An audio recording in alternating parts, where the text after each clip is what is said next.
आज है हमारा day 2 paper two canvas series का। तो आज हम बनाएँगे Gond art. Madhubani painting last time मैंने बनाई थी, वो काफ़ी लोगों को पसंद आई थी। तो इस वजह से मैंने सोचा सेकंड आर्ट फॉर्म जो शेयर कर रही हूँ वो गॉन्ड आर्ट है, जो कि है मध्य प्रदेश का।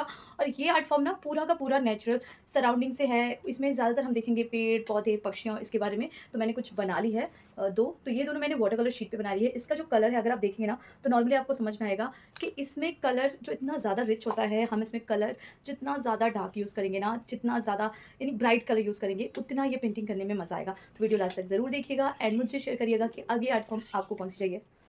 तो अगेन मैं आपके साथ एक इंडियन आर्ट फॉर्म शेयर कर रही हूँ। लास्ट टाइम भी जो मैंने शेयर किया था वो थी मधुबनी पेंटिंग। तो मधुबनी पेंटिंग की मैं और भी वीडियो शेयर करूँगी, बट पहले मैंने सोचा 1-2 इंडियन आर्ट फॉर्म शेयर कर लेती हूँ। आफ्टर दैट जो भी आर्ट फॉर्म शेयर करूँगी उसके 2-2 3-3 वीडियोज़ फिर से शेयर करूँगी। तो ये वाला जो आर्ट फॉर्म है ये है हमारा गॉन्ड आर्ट। तो नॉर्मली क्या है ना कि इंडियन आर्ट फॉर्म जितने भी है ना वो खासकर इतने वाइब्रेंट कलर यूज़ होते हैं ना उसमें कि काफ़ी मज़ा आता है उसे करने पे। और आजकल तो हम फैब्रिक पे भी इंडियन आर्ट फॉर्म करते हैं। तो इस वजह से मैंने क्या किया ना, पेंसिल से ही बना के पहले दिखाया है। तो आप ये डिज़ाइन ट्रेस कर लीजिए, हाथ से बना लीजिए, बहुत ईज़ी होती है। इसकी डिटेलिंग्स कलर के बाद भरने में ज़्यादा मज़ा आता है। तो इस समय आप रफली कोई भी इमेज ड्रॉ कर सकते हैं। चाहे तो कहीं से ट्रेस कर सकते हैं, बट ये इतना ईज़ी होता है ना पेंसिल से बनाना कि आप आराम से इसको बना सकते हैं। उसके बाद कलर की बात करूँ तो जैसे मैं फ़िश बना रही हूँ, तो मैंने क्या किया है, बैकग्राउंड ब्लू कलर का कर दिया है, क्योंकि फ़िश है तो पानी का कहीं न कहीं सोर्स ऑफ वाटर हमें यूज़ करना ही पड़ेगा। तो आप ज़रूरी नहीं है कि ग्रीन करें, इसमें बहुत सारे कलर्स यूज़ कर सकते हैं। तो मैंने पहले बैकग्राउंड्स को कलर कर लिया है। इंडियन आर्ट फॉर्म करने में ना अपने आप में एक अलग मज़ा है। जब भी इस तरीके की पेंटिंग्स आप करेंगे, अरे नॉर्मली ये सबको ट्राई करना चाहिए, क्योंकि होता क्या है ना कि हम चीज़ें ट्राई करते नहीं हैं और फिर पहले से ही आकलन लगा लेते हैं कि नहीं हार्ड होगा या बहुत ही ज़्यादा होता है ना कि हम बना नहीं पाएँगे। क्योंकि रिसेंटली अभी मैं ट्रैवल कर रही थी, मैं अगर आपको कोई कहानी बताऊँ तो मैंने अभी शुरू किया है हिंदी में कुछ बुक्स पढ़ना, क्योंकि हम लोग क्या, पहली चीज़ तो हम रीडिंग करते नहीं, और रीडिंग करते हैं तो हिंदी की बुक्स हो गई, ये सब चीज़ें हम पढ़ते नहीं। तो मैं नॉर्मली ट्रैवल कर रही थी दिल्ली को, तो मेरे बगल में जो बैठे थे वो शायद महाराष्ट्र के थे, क्योंकि उनकी लैंग्वेज से मुझे लग रहा था। तो मुझे 1-2 लोगों ने ऑलरेडी बोल चुका था, तो उन्होंने कहा कि आप नॉर्मली बुक जो पढ़ती हैं वो ट्रैवल में पढ़ती हैं या फिर ऐसे भी पढ़ती हैं? तो मैंने कहा मेरी आदत है, नॉर्मली मैं पढ़ती रहती हूँ, जब भी मुझे टाइम मिलता है मैं फ़ोन से हट के बुक को, क्योंकि आजकल के टाइम पे क्या है कि हम फ़ोन ज़्यादा यूज़ करते हैं और बुक्स की तरफ ध्यान देते ही नहीं हैं। तो वही उन्होंने कहा कि पहली चीज़ तो आप हिंदी पढ़ रही हैं, दूसरी चीज़ बुक्स आजकल बहुत रेयर लोग ही होते हैं जो बुक्स पढ़ते हैं, क्योंकि आजकल किंडल का भी टाइम है, तो हम नॉर्मली ऑनलाइन भी पढ़ लेते हैं। लोगों को लगता नहीं है ना कि लोग पढ़ते होंगे, पढ़ते हैं, कई लोग पढ़ते हैं, मैंने भी देखा है, बट वो नॉर्मली फ़ोन पे ही पढ़ लेते हैं। बुक कैरी करना एक तरीके से एक टफेस्ट वर्क है, क्योंकि आपके पास अगर बहुत सारा सामान है ना, तो बुक कैरी करना भी एक तरीके से वज़न कैरी करना हो जाता है। बट मेरे साथ ये है कि मुझे बुक्स नॉर्मली पढ़ना पसंद है। मैं ऑनलाइन पढ़ने से ज़्यादा प्रेफ़र करती हूँ कि मेरे हाथ में बुक हो।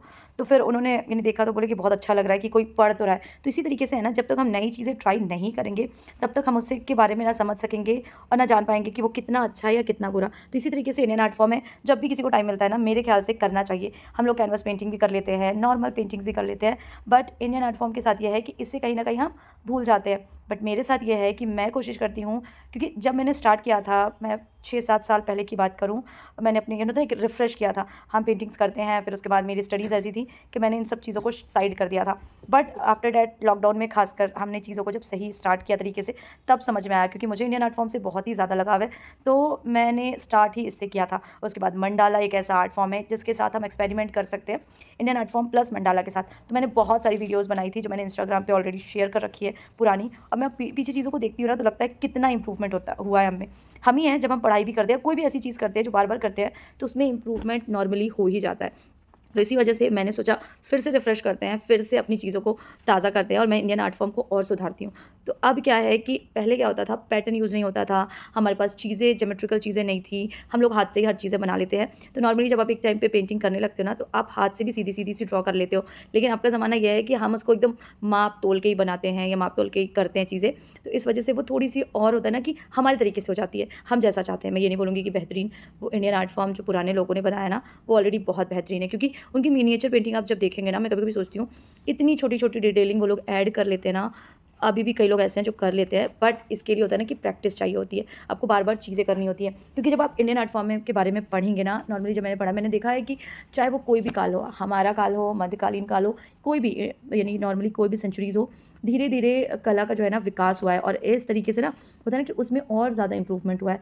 तो वो देखने में भी बहुत सुंदर लगती है। आप पुरानी बुक्स देखिए, जितनी भी आपकी पढ़ाई वाली बुक्स होंगी, आप एनसीईआरटीज़ उठाइए, उसमें बहुत सारी इमेजेस हैं, जिसमें इतने अच्छे तरीके से इंडियन आर्ट फॉर्म है ना, छोटी-छोटी से इमेज लिए गए हैं। उसके बाद आर्ट एंड कल्चर्स की बहुत सारी बुक्स आती है, जिसमें बहुत सारे इंडियन आर्ट फॉर्म बनाए गए हैं। तो पहली मैंने फिश बनाई, सेकंड में बना रही हूँ ये दोनों डियर।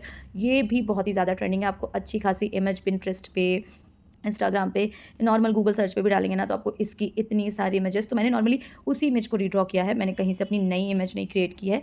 तो ये वाली मैंने बहुत पहले 5 साल पहले बनाई थी और वो बहुत ही ज़्यादा होता है ना कि अच्छी। तो ये पेपर से जो मेरा कैनवस तक की सीरीज़ है, इसे मैं पेपर पे ही रिफ़ाइन कर रही हूँ, क्योंकि ये मुझे छोटे-छोटे फ्रेम्स में ना गिफ्ट करना था। गिफ्ट क्या करना था, किसी ने नॉर्मली क्या है कि अब हम रूम चेंज कर रहे हैं या चीज़ें बदल रहे हैं, तो चीज़ें जो जब लोग देखते हैं ना तो उनका मन करता है। तो अब इंसान क्या चाहता है कि कम खर्चे में अच्छी चीज़ें बन जाए। तो मैंने यहाँ पे यूज़ की है वाटर कलर शीट।